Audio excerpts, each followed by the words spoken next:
Okay, so Rey's parents were probably one of the larger topics discussed on the internet, and for good reason. So, The Force Awakens left us with a pretty good idea of who Rey is, but nothing about Rey's family. We're shown Rey's memories of them leaving as she's sold to Unkar Plutt, but she's got a pretty serious case of brain fog, so all we really know is she's a British kid orphaned on a desert planet, and these things tend to happen. By The Last Jedi, Kylo seems pretty certain that they were drunks that sold her for drinking money. Even before The Rise of Skywalker released, I thought he could have just been saying that because he was pretty unsure in the movie before that, and he doesn't seem to be the most reliable guy information-wise, but whatever. In The Rise of Skywalker, things change again, and Kylo learns that Rey is actually Palpatine's granddaughter. You're his granddaughter. You are a Palpatine. Serious? He didn't technically lie to Rey in The Last Jedi, as her parents did actually sell her. It was just to protect her from Darth Sidious while on the run, and Kylo got that from Sheev himself, so this is probably the definitive answer, right? Wrong again. Rey should probably stop relying on Kylo for knowledge of her family tree, because he can't even get what did happen right.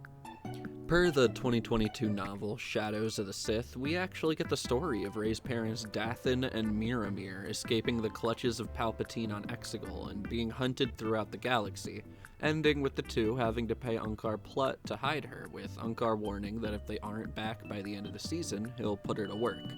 First of all, bad deal, but joke's on him, cause they'll have been long dead by then.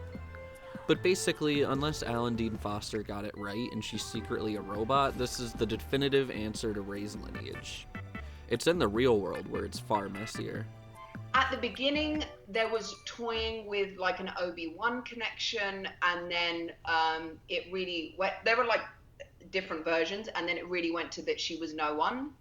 And then it came to episode 9, and JJ pitched me the film and was like, oh yeah, Palpatine's granddaddy, and I was like, awesome. And then 2 weeks later he was like, oh, we're not sure. So it kept changing. So then even I was filming and I wasn't sure what the answer was going to be.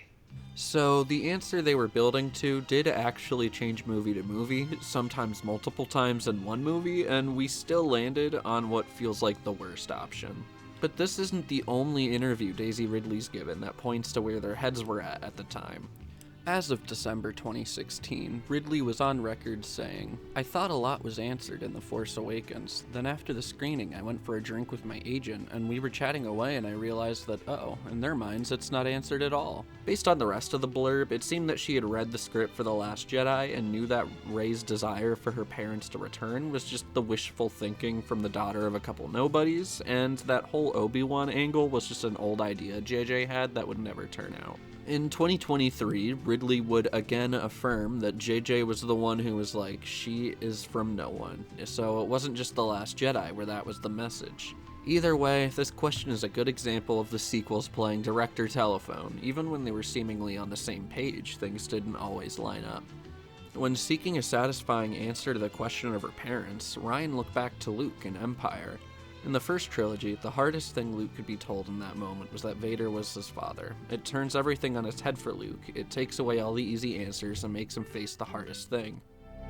Not getting what she wants. Not getting the answers from the places she thought they were going to come from. Meaning Luke. Meaning her parents. Join me. That was the hardest thing. You're wondering who you are? Well, you have to find out who you are for yourself.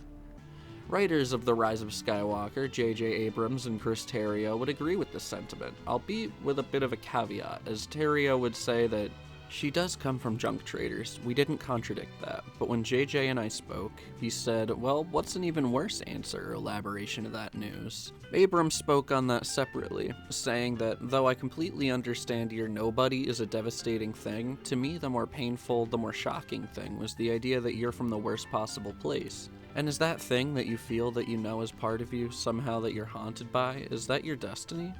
And the idea that there are things more powerful than blood, as Luke says, that was a really important thing to convey for us.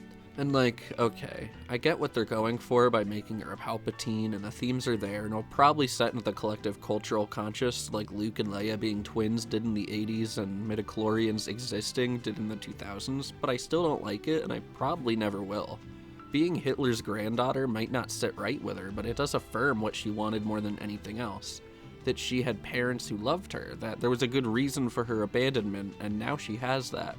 It's not the end of the world, but I think Rey Nobody is still the harder truth for Rey, and one that holds more weight thematically than her being the heir to a generational war, even the one we've been following for 8 movies now. I guess we're just gonna have to let this just sit as another example as to why we make plans ahead of time.